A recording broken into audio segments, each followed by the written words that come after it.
Hmm. Good evening, everyone. I am happy to welcome you to our presentation today, and we have Madison Jackson speaking today on um, possibilities of prevention. Oh my, I just forgot the second part of it. Uh, Consent in action. Ha! Yes, there we go. So, Madison, the floor is yours. Madison is a brilliant PhD student and worker in the industry to help prevent sexual assault. So, the floor is yours. You can give a fuller introduction on what you do. Thank you. Thank you so much, Bonnie Jean. Also, all of your words are incredibly kind. I don't know if I would call myself an expert, aspiring expert. And also, I'm very, very grateful to be able to speak with your class and with you. Just so y'all know, y'all are like in true luck form being able to be in Bonnie Jean's class because she is magical. I've learned so much from her as a fellow grad student. It's an honor to be here. I just before we get started and get into like the presentation, before I share my screen, because I think that kind of sets up like kind of like a tone and stuff. I just want to say that I want y'all to know that as we're talking about stuff today, we are going to be talking about sexual violence, sexual assault, things like that, but we're not going to go into intensive detail. There will not be like a hardcore deep dive into specific cases or anything. I just want y'all to know, just kind of as a content activation warning that we will be mentioning, maybe a legal definition and talking about some of the dynamics and the root causes of sexual violence and how we can prevent it. And so, with that being said, if at any point anyone feels activated or is experiencing any type of discomfort with anything, just know that that's normal and that's okay. And I just want y'all to know that if at any point you need any type of support, feel free to private message me or Bonnie Jean, and we can happily give you resources. I'm actually going to, at the end, let me copy and paste it right now, just in case, provide y'all with some numbers for hotlines and such, because all of us deserve support, no matter who, what, when, where. And all of us are either survivors or know a survivor. And so all of us deserve support in different ways. So this is the number for the RAIN hotline. They are the National Sexual Assault Survivor Hotline, 24/7, completely free. You can text them, you can call them. I just wanted to make sure to have that in the chat just in case. So yeah. And of course, throughout this presentation, you'll notice I have a really casual vibe and I like to make like, jokes and stuff about some things, just like references to movies and everything. So I would love for y'all to engage, but also consent is a huge part of this presentation. So just know that even if I ask a question, if there's silence, I take that as a signal for like consenting to be quiet and not answer a question or get involved in an activity. That is okay. I will not be offended. We can adjust. So, but I would love for folks to participate as they feel comfortable. And when I say that, I mean unmuting yourself, dropping in chat, all of the above. So, all right, let's get started. Okay, so as Bonnie Jean was saying, the title of our presentation today is going to be the possibilities of prevention. Let me get it on the what's it called? Screen present. There we go. Okay, the possibilities of prevention, consent and action, and my name is Madison Jackson. I am a current grad student at TWU in a program with Bonnie Jean. And my day job, though, is I'm a primary prevention specialist at the Texas Association Against Sexual Assault. I'm doing this presentation as someone who has been in the field for over a decade. I started off at a local rape crisis center in the Dallas area, actually in the Plano area. I was very lucky after graduating with my undergrad in sociology. I was able to turn around and get a job in something that was really important to me from my undergrad research. My final research was on sexual violence and family structure. And as a survivor myself, this is something that's kind of always been a passion of mine. So it's an honor to be in the movement. But something I will also say, I also get the bonus in the movement being on the prevention side that I'm truly trying to work myself out of a job. I'm trying to work everybody in this field out of a job because the hope is that they don't need us, and that would be amazing. And so, what we're going to talk about today is a little bit of the dynamics of sexual violence, but also specifically how we get around to actually eradicating it from our communities, from, our lives and from our culture. So let's get into it. So, like I said, while tonight I'm not coming here as a representative of TASA, I just still want everyone to know what TASA is as a resource for anyone who might be curious about this work or might be looking for resources for themselves or anyone they know. So, the Texas Association Against Sexual Assault is a statewide organization committed to being the unifying voice to eliminate sexual violence in Texas. As the statewide coalition of survivors, advocates, rape crisis centers, and allied professionals, we are committed to fostering a culture that respects the fundamental rights and dignity of all. So, for us as the state coalition, we're basically the folks who kind of help provide training and resources to local rape crisis centers. We also do a lot of advocacy work and policy work on the state level. Like, for example, the penal code that we're about to learn, the definition of sexual violence, the legal definition of sexual violence in Texas, actually was updated by us and our policy team a few years ago because the progression of where we understand sexual violence to be and how we have defined it has absolutely adapted so much. And we're still working on it. There's always ways we can improve. But that's just an example of some of the ways that we kind of do this work is not only serving rape crisis centers, but working at the Capitol to create better laws and policies that serve and protect survivors. Down here on the bottom left, you'll see a picture of some of our volunteers, advocates, community members, board members, and staff at something that we call Capitol Day. We do it in February once a year, and we team up with the Domestic Violence Coalition to talk to representatives and different government officials at the Capitol. We do a march and a protest to talk about ending sexual and domestic violence. So I just want folks to know that you do not have to be like a paid advocate or a paid person in this movement to participate in all levels of the work. And we love for everyone to be involved. So I just wanted y'all to know that our work is not just hyper professional or hyper academic. We also want it to be communal and we want it to be a collective effort. So if you're interested in ways to get involved, let me know, but no pressure. Um, so before we get started today, we're going to talk about kind of just the progression of our basic understanding of sexual violence so that we can understand what we have and what we're fighting against to start our prevention work. So I don't know if anyone has ever interacted with this, but this is the actual sexual violence penal code in Texas specifically.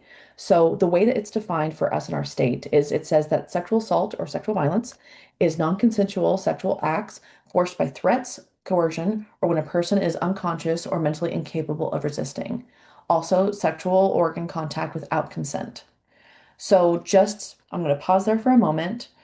How do we feel about this definition? Do we like it? Do we dislike it? Do we feel like there are gaps? Like, does anyone have any questions or thoughts about it?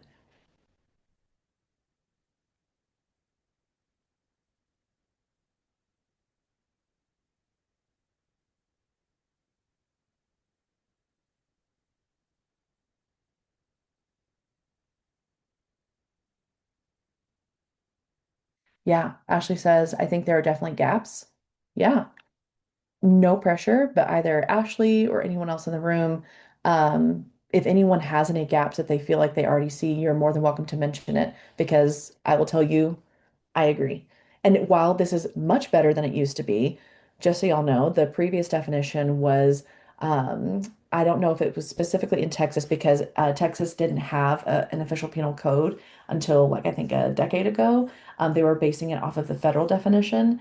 And the federal definition before the Obama administration was able to change it was the abuse of carnal knowledge against any woman. Carnal knowledge is technically just knowledge of someone's body. So that does not have to mean necessarily an intent of power or an intent of abuse or an intent of like, controlling someone in this way or weaponizing it in this way. It basically just left the law with so much interpretation and so many survivors fell through the cracks because it's hard to prove that someone was abusing knowledge, carnal knowledge against someone. Whenever it doesn't have specific examples or specific definitions. Um, Oh, and then Angie says hi, Nina. Oh, I love that. Ashley says, especially when you think about quick acts passing by one another in a small space, acts against people in relationships, et cetera, et cetera. Absolutely. Like, I think the big thing is that we need to understand that sexual violence is a spectrum. And whenever it starts off, it's very small, a lot of times hidden or like not as visible as people think. And then whenever it doesn't stop there, it progresses and gets worse and worse and worse and worse. There's actually, I can drop it in the chat towards the end. There is from the Center of Disease Control and Prevention, they have a really great model that shows the spectrum of violence in general, and sexual violence is at the top of it. Um, but I agree with everything that you said, Ashley. And one thing that I will say is about, I think 6 years ago, TASA was able to pass a law where it's not a part of this penal code, but it's a separate law that does address groping, to where groping is now on a similar offense level, legal level, as sexual assault and sexual violence. So luckily, we did uh, pass a law that was able to kind of bolster this a bit. But it doesn't necessarily mean that it always gets used, because people don't know that it exists. If it's not a part of what you would think the sexual violence definition is, that's the first place you're going to go. People don't always know that they have the rights to pursue reports under that law. So I think you're bringing up a very, very good point about things, Ashley.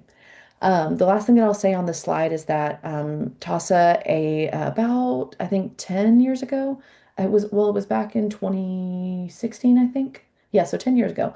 TASA and the Institute for Interpersonal Violence at the University of Texas did a prevalence study of what sexual violence actually looks like in Texas.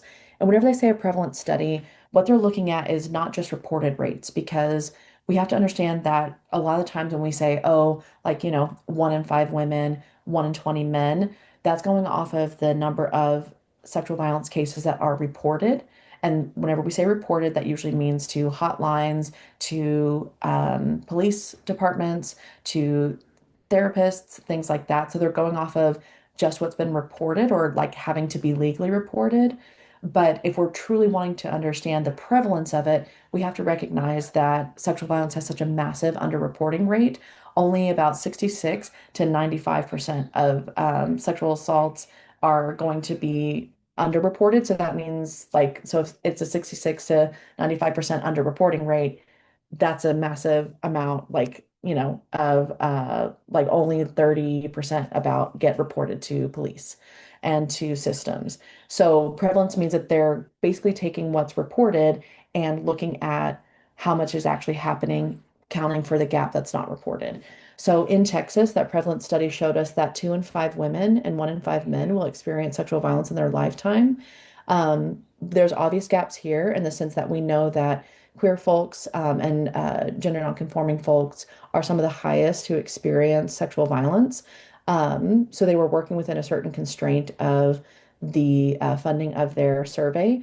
So I will say that there's still gaps. Even though we know that this is a massive number, there's going to be even more for folks who don't identify with just the binary of men and women. So it's very interesting to also see that. So, before I click over, any thoughts or questions about that? I'll wait for the chat really quick.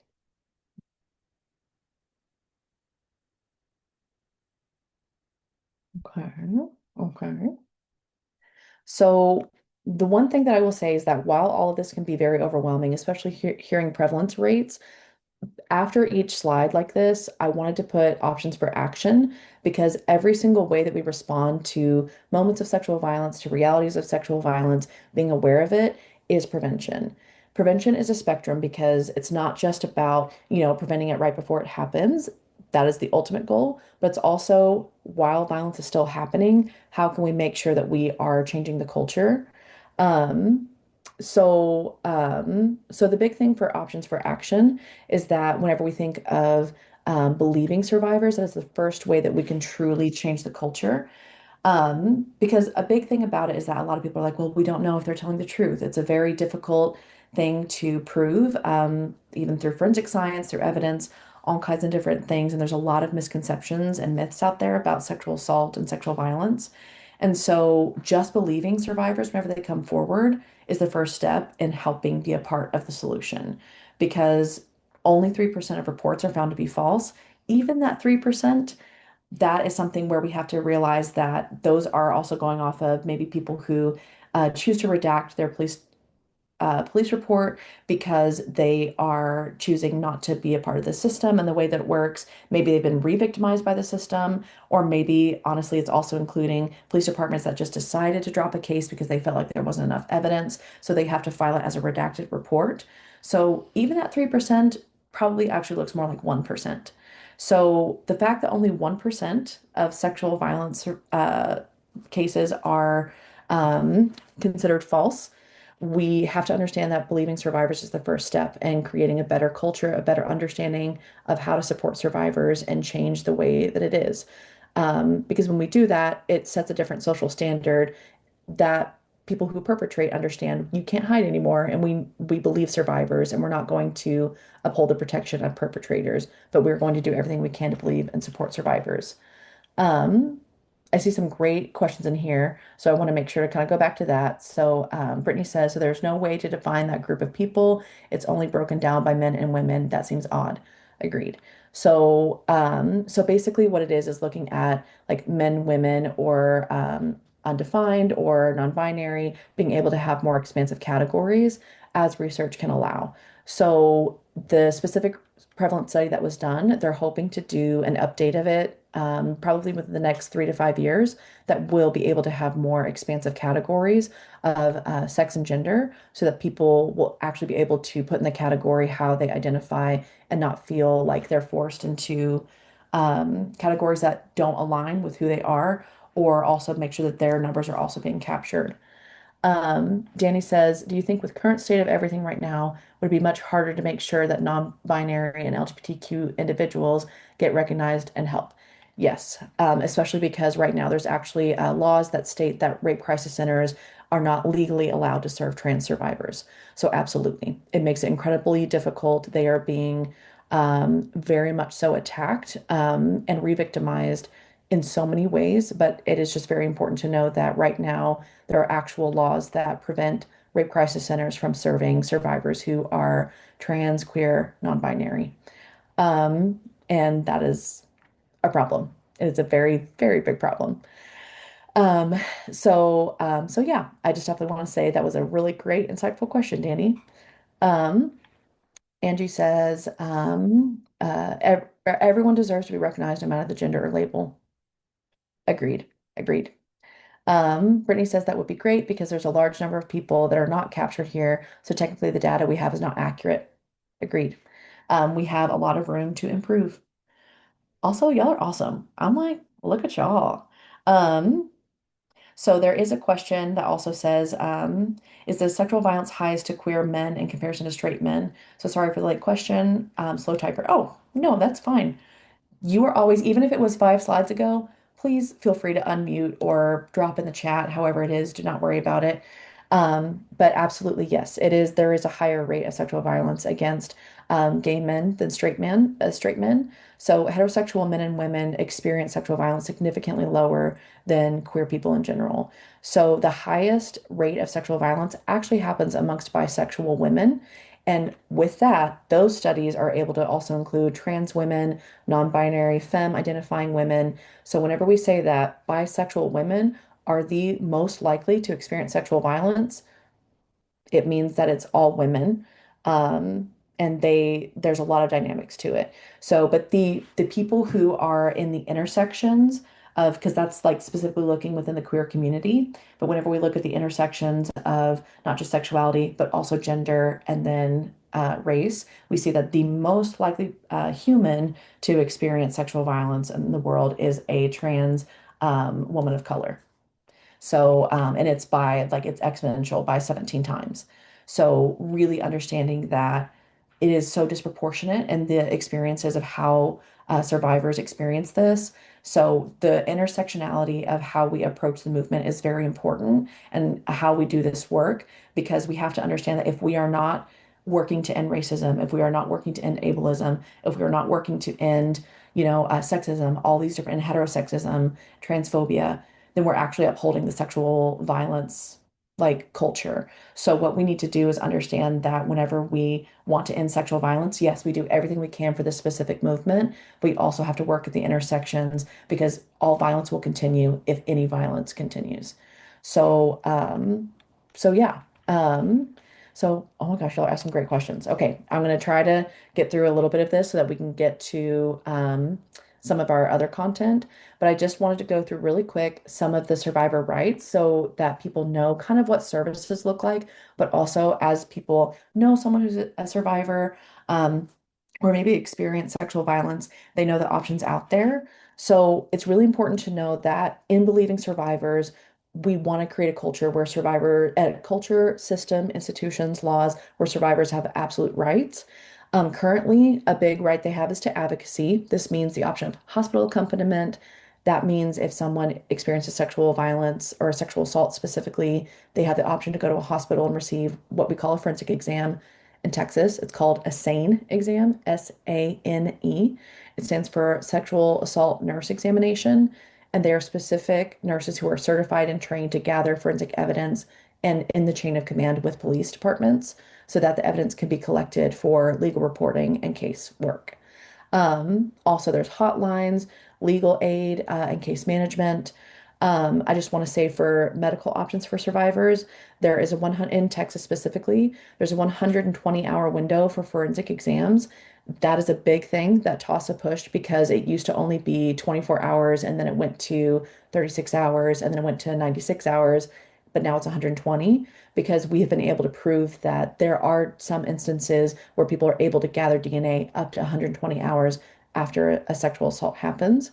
Um, if they receive the exam, a part of that is that they have the right to prophylaxis. I didn't know what that was until getting into this movement. But what that means is that they have the right to get free medical care of any type of medications that help prevent STIs, STDs, and pregnancy. And so those are things that are also available to them, as well as wellness exams. The only thing I will say, though, that is something we still need to continue working on is that these things are only covered financially for survivors if they report to the police. So if they do not report to the police, they are responsible for all the costs with this. The hospital bills, the prophylaxis, any wellness exams that are partnered with it, they are required to pay for it themselves if they do not have a police report attached to it, which is a problem. So those are things to just note on.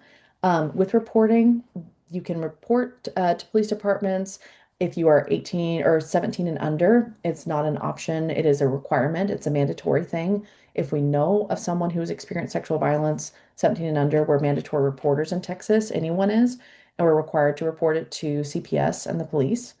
So police reporting, but there's also something called a non-report forensic exam where someone could get the exam done within the 120 hours and it is attached to a police department, but they haven't made an official report yet, which means so the police can't do anything with it until they make the actual report.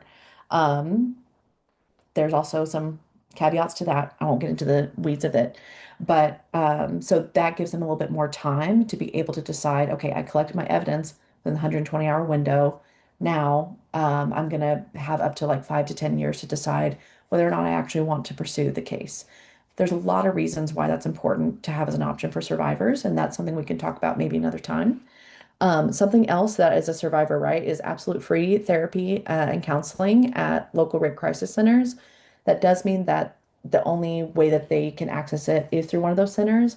And there's some places, especially in Texas, a lot of our space is rural, a lot of our communities are spread out. And so we might have like one rape crisis center that covers 20 counties, for example. So if the survivor can get there, or if there's a way for them to be able to access that, they have the right to free therapy, but it's only if they can access it. It's not something that it's actually a requirement for them to provide to every survivor, but it's a requirement to be able to exist. So the other thing is legal support. There's free legal aid options. There's the Texas Advocacy Project, resources we can talk about later. But yeah, there's a free legal aid support that is available. The last thing is crime victims compensation. That is an optional thing where you don't have to apply for it, but you can. It's once again an application process, so it's not always guaranteed, but it's supposed to help cover any type of costs that are associated to someone's sexual assault or sexual violence experience.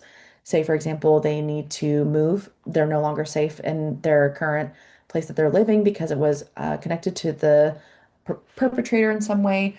They could apply to possibly help with moving fees, or say, for example, their phone got smashed or something like that during the experience. They're able to apply to possibly get coverage for that.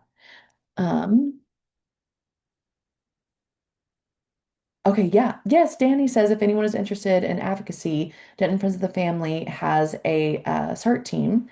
They train you on a lot of this information, or a sexual assault advocate team. Um, they train you on this and being trauma informed. Absolutely. And that's actually a resource I have at the end as well. So yeah.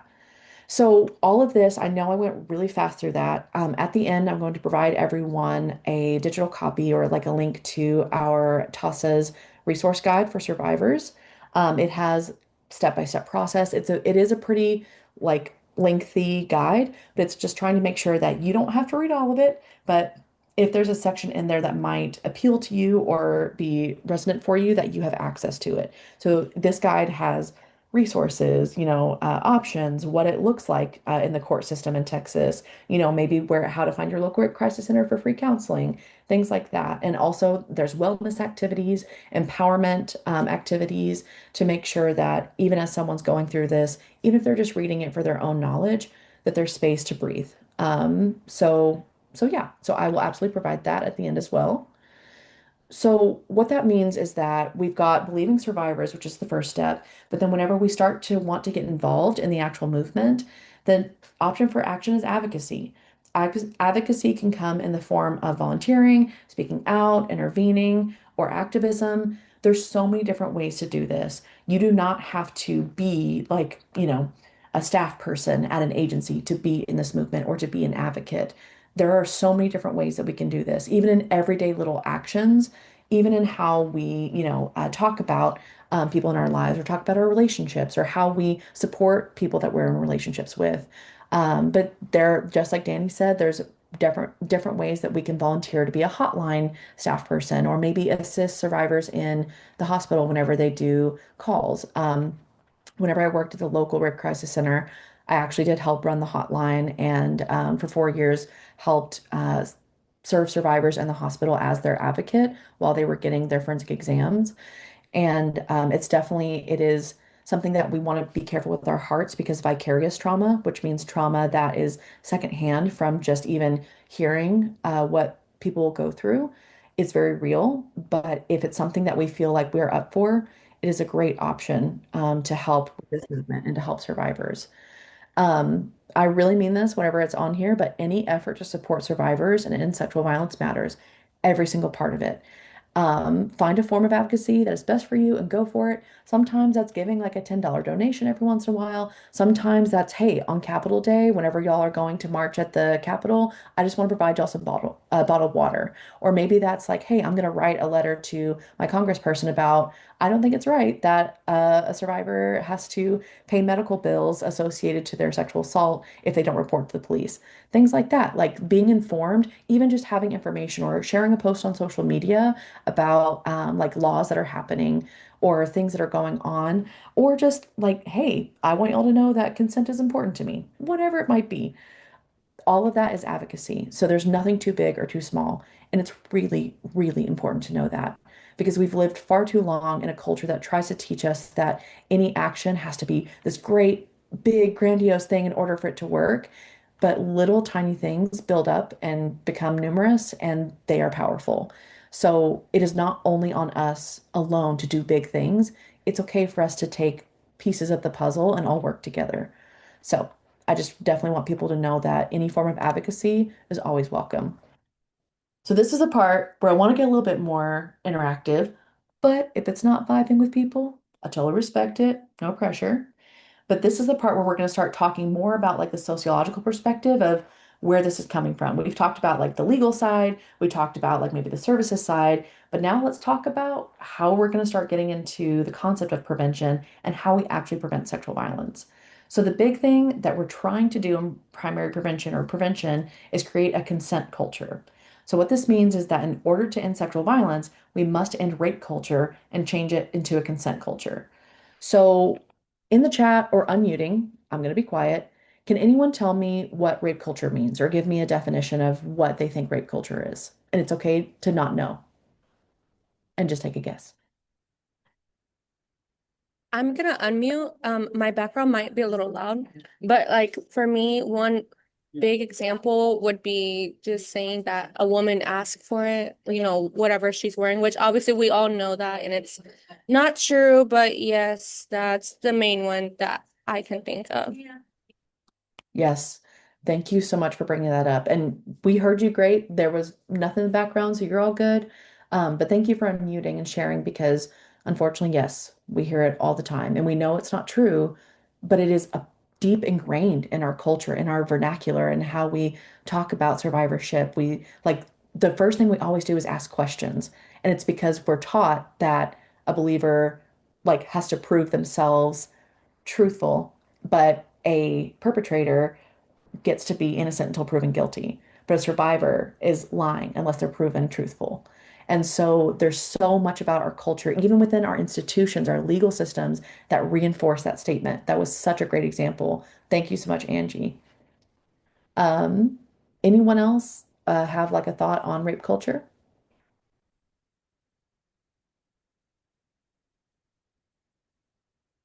Yeah, a lot of people are talking about the like what were they wearing? What is she wearing? So even like using she pronouns, assuming that it's always a woman. And yes, women are the most like disproportionately the most people who experience sexual violence, but they're not the only ones. But there is like a big thing about understanding. A lot of times we talk about women. Um, Rape culture to me is the encouragement or support of sexual assault or sexual violence against any one person, whether in jokes, remarks, or whatever format. Oh my gosh. Okay, Ashley coming in with the definitions and like everyone coming in with the examples. Brittany and Angie. Oh my gosh, y'all are on fire. Okay. So absolutely. Y'all get this, you know. So rape culture really is this progression starting off really small and then getting worse and worse and worse and becomes a pyramid or a spectrum. So Ashley, your definition was great. It's any type of anything that supports sexual violence and then gets worse from there. So, the 11th principle consent is a great resource that talks about what rape culture is and kind of just how this progression starts. But we see that at the very bottom are these small things that, like we were saying, it starts off small. Like maybe it doesn't seem like a big deal. Maybe it, or like, oh, it's just something that everybody says. But then whenever it doesn't stop there, it gets worse and worse. And then the actions get worse and worse. And then once the actions get worse, that means that it almost becomes a self-fulfilling prophecy cycle where then, oh, okay, it obviously happened this way. So now it starts at the bottom, back to jokes, back to this. So it feeds into itself. Um, I'm gonna give a like just a little bit of an activation warning about like sharing a joke, a rape joke that someone told me whenever I was in my undergrad back in 2011. Oh man, I was like ready to fight somebody, but one that I heard all the time that year. But I remember this one guy, we were coming out of an exam from a class, and we were all going to go to lunch afterwards to like do some collective care because we all studied, we stayed up, all that different stuff. And so I get he was tired too. Maybe it just kind of came out, but he came out there. He was like, "Yeah, someone call an ambulance because I just raped that test." And I was like, "Absolutely not. That is unacceptable." And then everyone like looked at me. And I was like, no, no, that is not a joke. How dare you say that? Like, I was so livid. I was so mad. And I could have handled it better where I could have been like, that's not the language we use. That's inappropriate. Let's find a different way to say that you feel like you did well. Like, there's ways that we can do it. I've learned a lot about how to do like healthier conflict resolution and stuff. But even just starting there, oh my gosh, like that was wild to me. But me just saying that, like, that's unacceptable. We don't talk like that. You don't get to talk like that. A couple days later, two of my other classmates who were women came to me and they were like, I want you to know that that was really important to me because I experienced sexual assault at the beginning of our semester, or I was a childhood survivor and no one ever said that. Like, I've heard rape jokes my whole life and no one ever told me that it's unacceptable to even joke about it. So, like, whenever you think about intervening, it's not just intervening at the moment. A lot of times when we hear about bystander intervention, we hear like, oh, like you see someone at a party and like maybe, one person's trying to get someone into a bedroom and one of them is really drunk and one of them looks sober.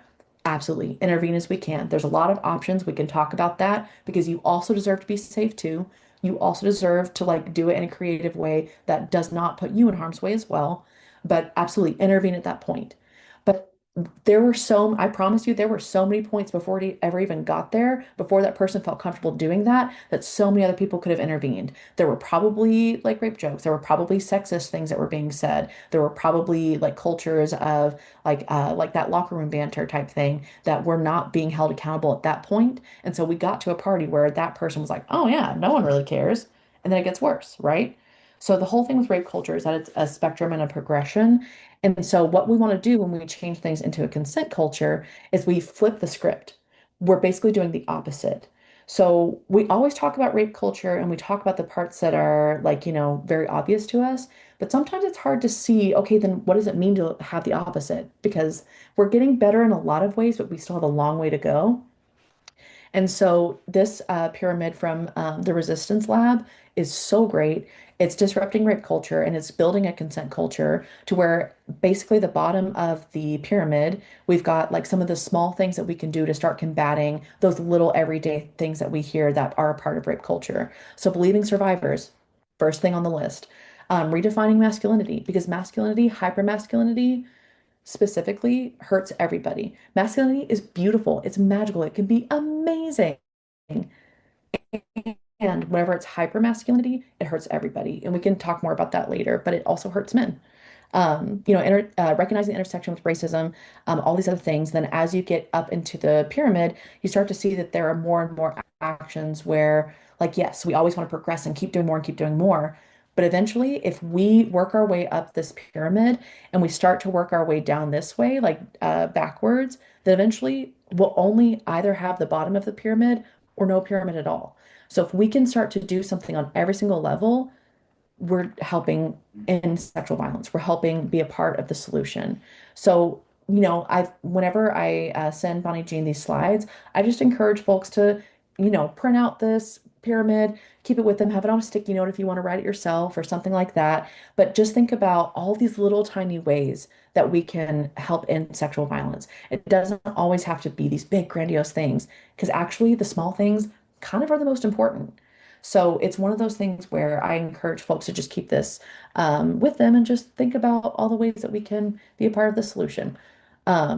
Yeah, I will absolutely share this with y'all. I will provide my slides and everything. And at the end, I'm going to give some links to some of the resources that I'm using as well. So I just definitely want y'all to know that. Okay, I'm going to go through some stuff pretty fast because I want to make sure that we have time for question and answer. So the big thing about the options for action in that is that the final step is that we're looking for prevention. Prevention is ending sexual violence before it has the chance to occur. So, by supporting a consent culture that refuses to accept sexual violence as a norm, we can end sexual violence in our communities. So, what that means is that we're no longer looking at the victim. We're not saying, oh, what were they wearing? Okay, nope, we're taking another step back. We're not saying, oh, well, maybe they need self-defense classes. Everyone has the right to do everything they can to make themselves feel as safe as possible and be as safe as possible. But we know that there are so many times people do all the right things, but they still experience sexual violence. So actually what it is no, we're going to make sure that we respect people's boundaries. We're going to make sure that we don't perpetrate harm. We're going to make sure that we are understanding what consent is and teaching everyone around us and teaching our young people and working with everyone around us to show that I will not accept anything less than consent. Because when we do that, we don't even have to worry about what's past that because it doesn't happen. Because everyone understands we have a culture that refuses to accept sexual violence and we have a culture that only supports consent. And so whenever we think about ending perpetration, we automatically end victimization. It's like you can feed two birds with one scone kind of thing. So if we end perpetration, we don't even have to worry about victimization. So we're doing them all at the same time. So instead of only thinking about, okay, how can we prevent people from becoming survivors? It's how can we prevent people from becoming perpetrators? That's what primary prevention is. That's where we get to the source. Um, so primary prevention is where sociology and public health join forces, and it's so awesome and it's so cool. Like whenever I was in my undergrad taking sociology courses and doing research about sexual violence, I never in a million years thought that I could actually have the intersection of my two loves in life, sociology and sexual violence movement, to come together and then have it be a job. Well, guess what it is? So, by using a public health approach in partnership with sociological understandings of social norms of violence, we can create sustainable change. It is possible. I promise. I promise you it's possible, but it takes a lot of work. And it is something where we want to understand that we have to kind of work our way backwards while violence is still happening. It's going to take us a while to get there, but we can do it. So, this is kind of just an image of kind of understanding the public health approach where there's tier three or tertiary prevention, which means that someone is already experiencing sexual violence. So, in the terms of services, maybe this is they've already experienced sexual violence, so we provide them a hospital call, a forensic exam, a long term, they have access to counseling, things like that. But it's tertiary, which means it's the third option because violence has already happened. So a lot of efforts for the past like 30 years in this movement have been secondary prevention, where it's programs trying to address individuals about the risk and concerns of what a threat it is to them to experience violence or to experience harm or experience health issues. So what that means is that, people have already been exposed to some risk. They already have some understanding of what this is like. And so, yes, it's still important to intervene there, but what that means is that there's still a high risk that people are going to experience the harm or the violence or the disease. So, what the ultimate thing is tier one, primary prevention, is these are efforts intended to reach the entire population to reduce the likelihood of harm or violence. So, what that means is that before they ever get in the water, in this metaphor, before they ever do that, they have swimming lessons. They also have floaties. They also have a person with them. They also have like barriers to show them, like, okay, this is the barrier, past this point, this is where the waves get rocky, things like that. Because what that thought is for us is in sexual violence prevention is okay, they already know what consent is. They know how to respect someone else's bodily autonomy. They know what it's like to read body language before things get rocky or confusing with consent. They know how to communicate and have healthy conflict resolution. They know how to receive rejection and hear no whenever someone says no. It's helping basically put on all these different emotional, mental, and physical floaties and barriers and boundaries so people understand where the line is and it doesn't get crossed. Um, so what we do then is we intersect that with a sociological or a sociological perspective of the socio-ecological model. So what this does is it looks like how this model can intersect with the form of socialization. Socialization is the multifaceted process through which individuals learn and internalize cultural norms, codes, and values. So what that means is that that's this rape culture that we're talking about, all these sayings, all these attitudes, all these beliefs, these behaviors, these things that feed into it. We've been socialized and conditioned and taught how to perform these things, how to keep this going since we were young, right? It starts off with just us. Well, then what happens is that we learn this one thing ourselves, but then we start to see it in our relationships where like, oh, okay, apparently this is normal, or they're also saying this, or they also believe this. So I guess it's normal. And then we have relationships that are placed within a community that it's like, okay, well, our community says that, oh, it doesn't happen here. Our community doesn't really have laws that protect survivors. Our community doesn't really have like, strong funding for our rape crisis center. So I guess it's not really a problem. I don't really have to worry about it, and no one really cares. But then we also see communities that are placed within the confines of institutions like police departments or like governmental structures or funding structures, whatever it might be, that don't understand sexual violence. So they don't know how to support or provide funding for crisis centers. Then they also have laws that protect perpetrators and actually harm survivors. So we see those on the institutional level. We see all of these different facets of that. And then finally, we get the societal level where everything we're hearing on TV, what we hear about when we hear about other communities and stuff like that, they all like it becomes this global understanding of a tolerance of sexual violence or things that are supportive of sexual violence. So basically, understanding the sociological components or norms or perspectives that we're learning ever since we're one person into all of these levels helps us understand why sexual violence keeps happening amongst people. Because sexual violence is a public health issue. It's an epidemic. It's a problem. But it is one that's a social problem, so it needs a multifaceted approach in order to be able to solve it.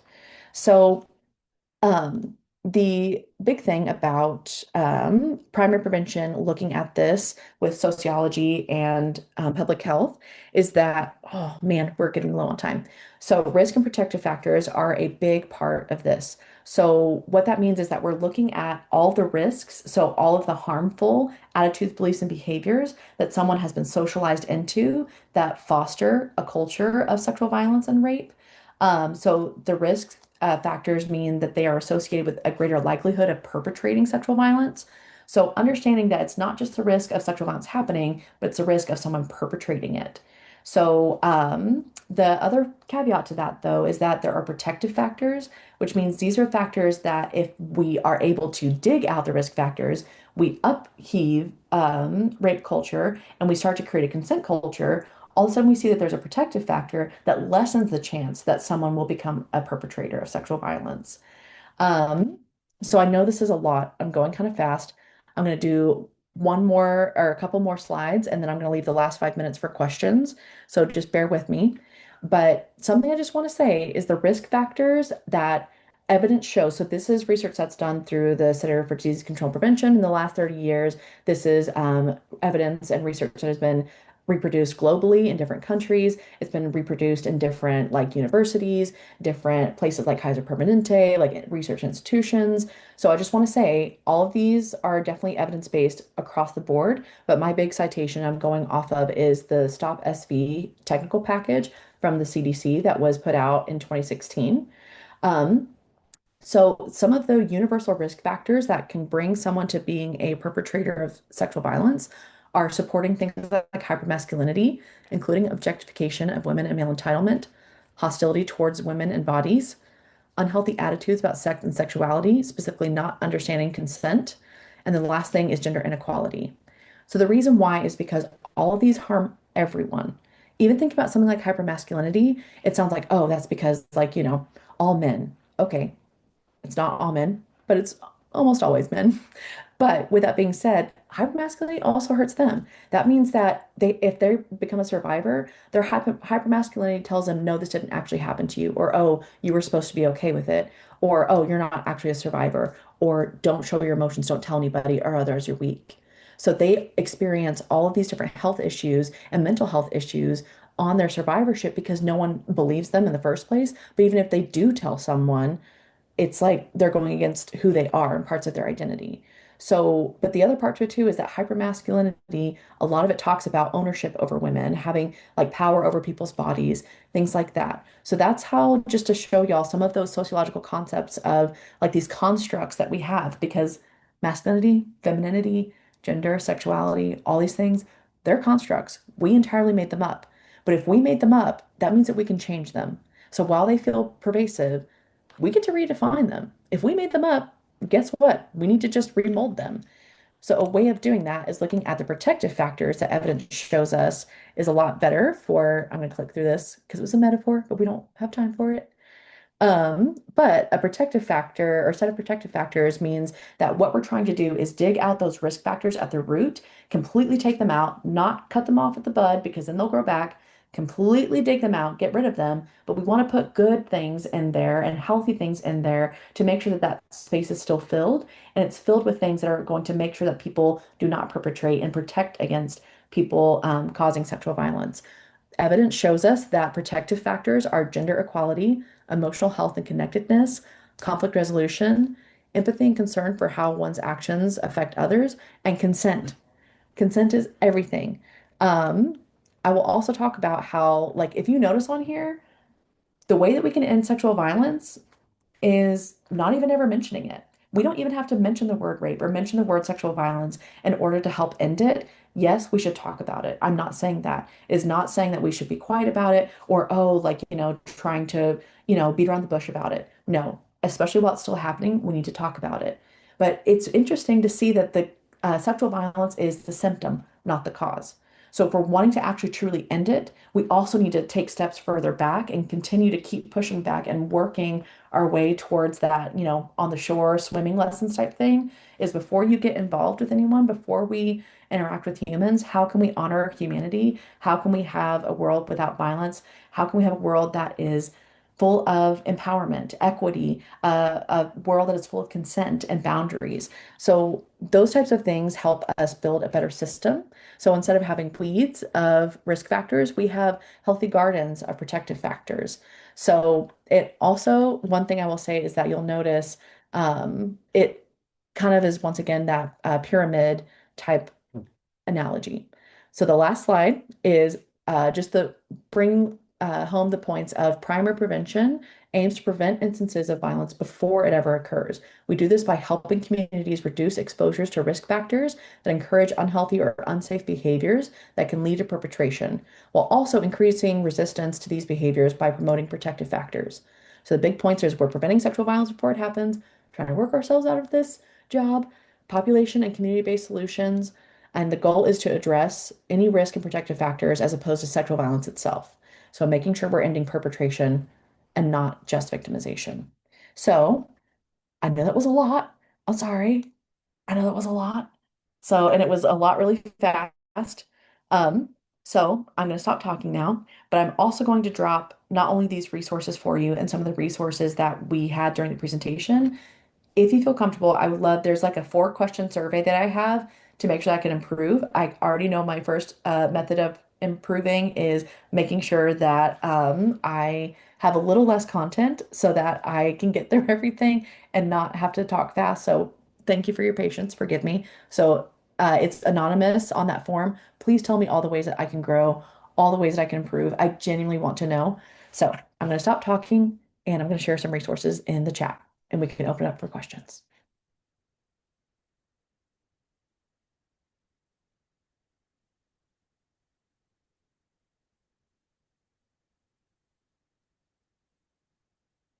There's So, already 2 questions in the chat for you. oh, thank you. Okay. So, let's see. What are some of the sociological and public health agencies that help? Ooh, yeah. So when it comes to public health, the big people who are like the funders as well as researchers are public health departments. So in Texas, we have, every state has one, but we have our Department of Public Health. We call them dishes. Because it's like Department of Safety and Health Services, so we call them dishes. But they are a big avenue and like career path for folks who are interested in the public health perspective of this. Also, there's so many ways that can intersect, whether it is, doing sexual violence work or working to end hunger, working to end other type of like public health issues, because communities and people can't end sexual violence if they're hungry. They can't end sexual violence if they don't have their basic human rights and their basic human needs. So even if, like, say that we like absolutely want to be an advocate and we want to help end sexual violence, but our passion is hunger, our passion is, ending poverty, things like that. You are helping end sexual violence by making sure that humans have what they deserve and what they need. So just considering that too. So yeah, the public health department, some other agencies that can help are things like children's advocacy centers, local rape crisis centers. I'm going to drop a link to our agency finder on the TASA website, which is where you can find the rape crisis center that's nearest to you. They love interns, volunteers, things like that, because, we definitely want to make sure that people aren't being taken advantage of, but we don't always have a lot of funding to make sure that we have enough people for the amount of cases that come in. And so any volunteer opportunities are great. So those are some of the like public health agencies and then like maybe sociological because they use a lot of like social work and sociological perspectives in those agencies. Yes, I can do that. Um, and then, do you know what the groping law or penal code we were talking about at the beginning is? Also, do you mind rewriting the penal code that defines? Yes, I will drop both of those. I need to do a little bit of searching on our website for the exact penal code number for the groping law. So let me get into that. And if I need to, I can email it to Bonnie Jean and she can send it out to the class. So that way y'all don't feel like y'all have to wait around for me being slow and stuff. Um, Absolutely. I'll just say, like, even for anonymous stuff, whether you want to drop things in a private message to me or unmute, you can absolutely ask a question about adolescence and adolescent sexual violence. So, yes, that is more than welcome. Any questions? I'm an open book. Anything I know, I'll say. If I don't know it, I will absolutely point you in a direction that I hope you can find something. Yes, as Bonnie Jean said, it's officially 7 p.m. So if people need to go, I totally understand. Thank you for being patient with me. Oh, let me drop the eval link. Oh no. Okay. All right. Oh, did I drop it? Oh, well there's the law, but for some reason it didn't.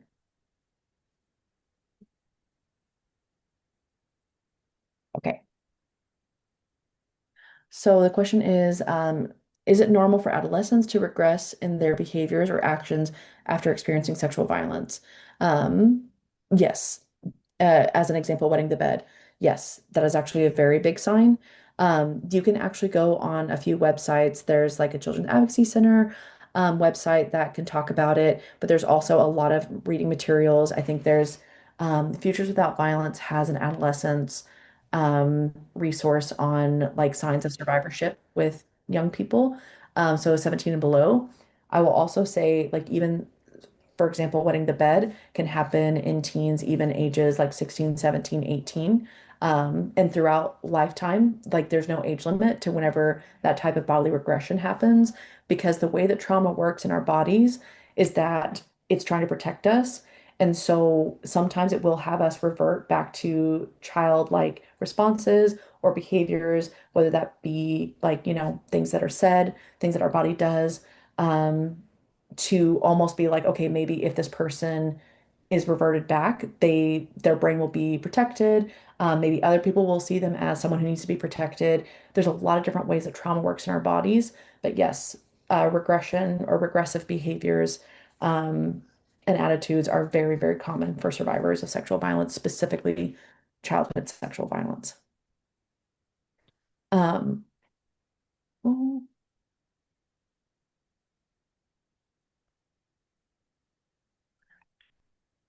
there's a lot of really sweet things too in the chat. Aries, thank you so much. Oh my gosh. I hope that it's one of those things where everyone can feel like they are a part of the movement. Every moment matters. And so, um, oh my gosh, Aries, you are doing amazing work. Thank you for your parenting. Thank you for who you are as a human. Um, your young man is going to be a wonderful contribution to society. Thank you for being who you are. Oh, and I'm so glad that Brittany, you said that they're talking about it in their elementary schools and stuff. Oh my gosh, thank God. That's amazing. Um, because okay, I'm just gonna say it. You can talk about sexual violence with young people. There's ways to do it, but the biggest thing that you can do to end sexual violence in working with young people is talking about consent. You can talk about consent with a 5-year-old. Like literally, like in California, there's a program where what they do is they take therapy dogs into elementary schools and daycares. So working with young people as young as 2 years old, or like, like having some type of interaction comprehension, where what they do is they like are like, oh, do you want to pet the dog? Okay. Like, oh, okay, here's how we do it. We like put our hand out and let them sniff. And like if they sniff your hand, like how can you tell if you want them to pet or if they are okay with you petting them? And they're like, oh well, like, maybe they put their hand on like or they put their head on my hand or they lick my hand or like, they just don't walk away. Yeah, that's body language, right? Like, and then they teach the therapy dogs how to like bark for a yes if they're okay with like they have the young people, the kiddos ask, can I give you a hug? And then the dog will like bark for yes or like stay quiet for no. And so they like train the dog to where it can give like some type of like language sign as well or like uh vocal sign. And so like that's teaching young people consent, even with a dog. Like you can bring therapy dogs in. And all you had to do to end sexual violence was say, hey, like how do we learn when someone's okay with something? What does yes mean? What does no mean? How do we make sure like because like when kids also like deal with rejection, thinking about like for example, my coworker and I talked about it today. She has a little one who just turned 2, and she was working from home today. Her little one came in right at the end of the day when she was trying to wrap everything up, and her little one wanted to, like, interact with her. And she said, "Hey, can you let me work now?" And her little one was just like, "Meh," and started crying, was really hurt and sad. And that's okay. It's okay for her to be hurt and sad, but she had a conversation with her, even though she's 2 years old and like maybe doesn't have full language skills yet, and was like, "Hey, like, why are you sad? Like, is it okay for like you to be sad? Yes, but how can we make sure that you know that it's not that I'm trying to hurt you, I'm just trying to work." Like, okay, and they like talk through it and things like that. So emotional literacy, rejection, like support and empowerment is a really great way of doing that with young people. So yeah, I mean, you can do this work with young people. It doesn't have to be scary. Um, so yeah, yeah, that's where it starts. Absolutely. Um, does anyone else have any other questions or thoughts or anything? Oh, Angie, you have your hand up. I'm so sorry. I just saw that. No, it's okay. I just raised my hand and sorry if my background is loud again. But so I had a question about the 3% of false reports. I don't remember if you went into detail about it exactly. But what exactly would get classified as a false report? Like if they don't have evidence or like who decides that this is actually falsely reported? Angie coming in with the best questions. Okay, listen, great question. So it depends on report to report. It depends from county to county. It depends from state to state. Like, it is so subjective that you really have to look at it in order to get a true false reporting rate. Because, like I said, when they're looking at reporting rates, what they're trying to do is see how many are reported to police departments, therapists, hotlines, things like that. And then what they're going off of whenever they say false reports, they're only looking at the reports that are done to police departments. So whenever they do that, they're like looking at, okay, so a false report for many studies or many counties or many areas is if a survivor redacts it. So if they redact it, what that means is that they're basically like dropping the charge, not just dropping the charges. They're saying, I'm dropping the charges because this isn't true. They're looking at if the police departments just decided there wasn't enough evidence. And so that means that they redacted the file because they felt like it was probably a lie. So it like gives them an excuse to not have to continue that investigation. And so they called a false report for that. Also, if a survivor comes in directly and says, like, I don't feel safe with this, and so I need to like not do this anymore. So if they just decide to default on their charges that they're trying to press, or things like that, that's what can get a false report. So there are absolutely situations, I will say, there are situations where survivors end up redacting because you do find out that they really were lying in quotation marks. But whenever I say that, that is a very loaded word, because most of the time what's happening is that maybe they misreported who the person was, but it probably happened. Like, for example, there's a lot of situations where, say, a young person reports a teacher, but it was actually a parent that did it to them. So they end up redacting it because they were like, oh, we found it wasn't the teacher. But they didn't look further to where, no, the outcry was true. It was just they didn't feel safe enough to report the parent. Or opposite, where they say a parent, but it was a teacher happening. Or maybe it was that the person was violated or sexually assaulted by a police officer. And so they were pressured to not like carry those charges out, or like, oh, you're going to ruin their lives and stuff. And so they're like, oh, I guess I'll redact it because I'm getting pressure and I just don't want to deal with this anymore. There's so many different reasons why someone ends up redacting it. So they're going off of that language that doesn't actually mean it's a true or false report.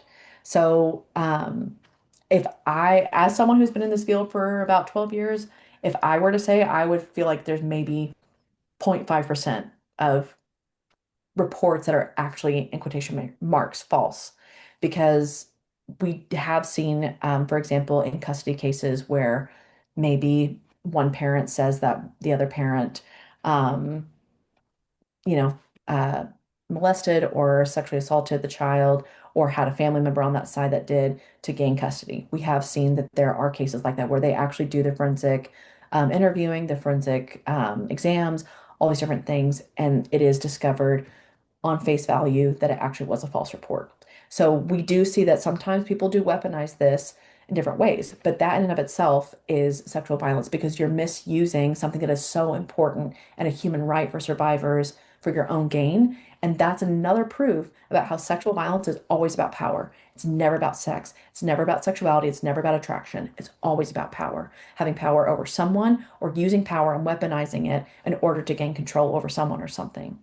And so it's very important to just realize that this really is something that is way more dynamic than people guess. So that was a big verbal processor answer. I hope I actually answered your question, Angie. I'm so sorry if I didn't. Hold me accountable and I'll do my best.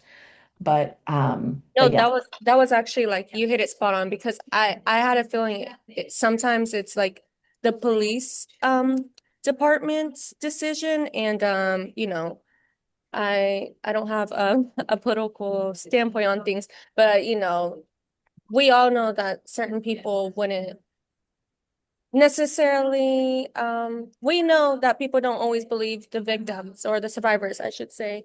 And then but like I said in my comments, I think then if that's the case, or if people they pull out because maybe they are feeling that pressure to pull out, it shouldn't go into a falsely reported statistic. There should be a different statistic for that. I don't think that's fair to be categorized as falsely reported. So yeah. I agree with you on that. Mm-hmm. 1,000,000%. It's Like, almost like you're re-victimizing the victim Oh, and don't even get into encouraging that them whole to be discussion on quiet. the re-victimization. Exactly. If you want a really good movie about that, you can see the movie that Jodie Foster won an Oscar mhm. for, called The Accused, and it was about her being gang raped in a bar. But by the end of the movie, you realize the accused wasn't the people that raped her; it was her. And it was made in I think 1980, but it's one of the most powerful movies of rape awareness I've still ever seen to this day, and it handled it so eloquently about what happens even still within many systems, even though we've gotten better and we have laws to protect survivors. We still, this is the problem with rape culture, we still question survivors, and it's still about them being or doing something when it should be about the perpetrator being or doing something. So that's my soapbox for the night.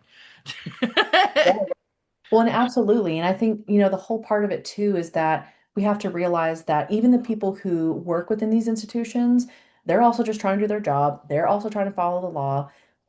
There's bad apples everywhere, like they say, blah, blah, blah. I also want to say that that can also be a very dangerous thing to say because it can also reinforce really harmful behaviors and just reinforce institutions that have had a history of creating trauma and recreating trauma and just reinforcing it all over the place. They do need to be held accountable, regardless of whether there's bad apples everywhere or not.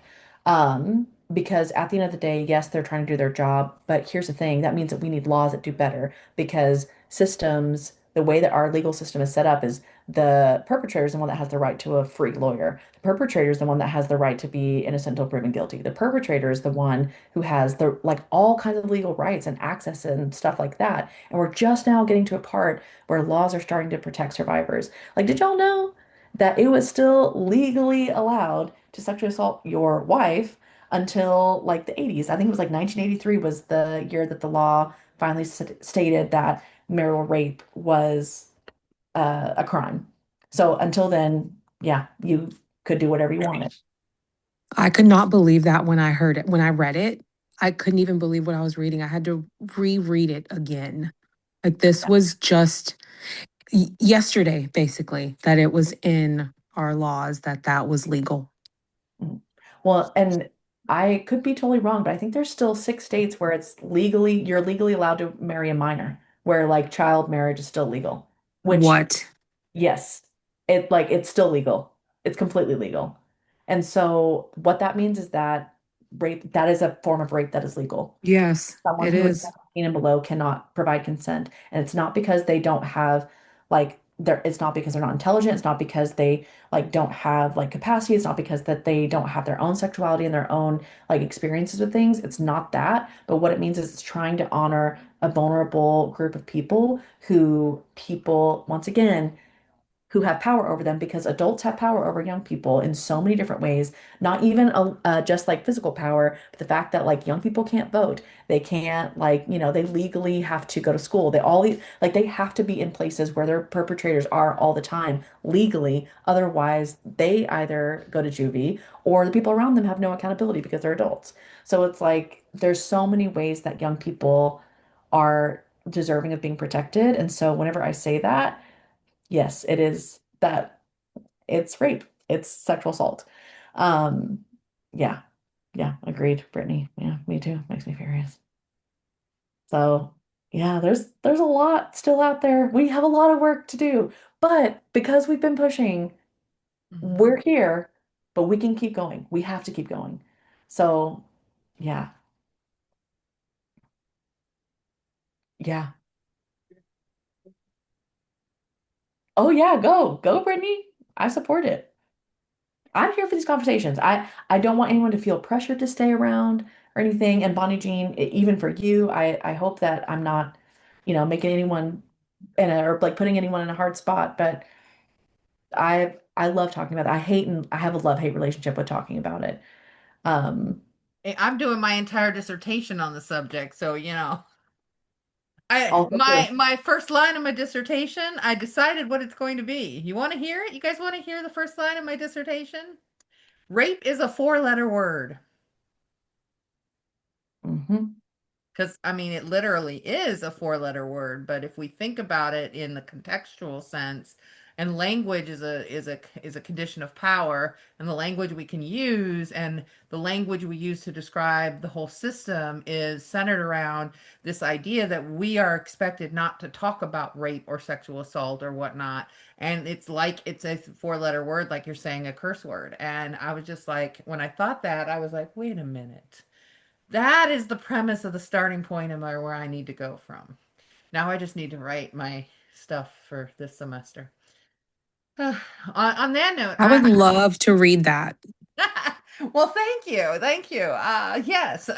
On that note, though, I'm going to thank Madison officially for the recording so we can go ahead and stop the recording, but we don't have to leave. We can stick around and talk some more. So thank you for being here, Madison. You are always wonderful. I am stopping the recording and folks can listen to the rest of it, but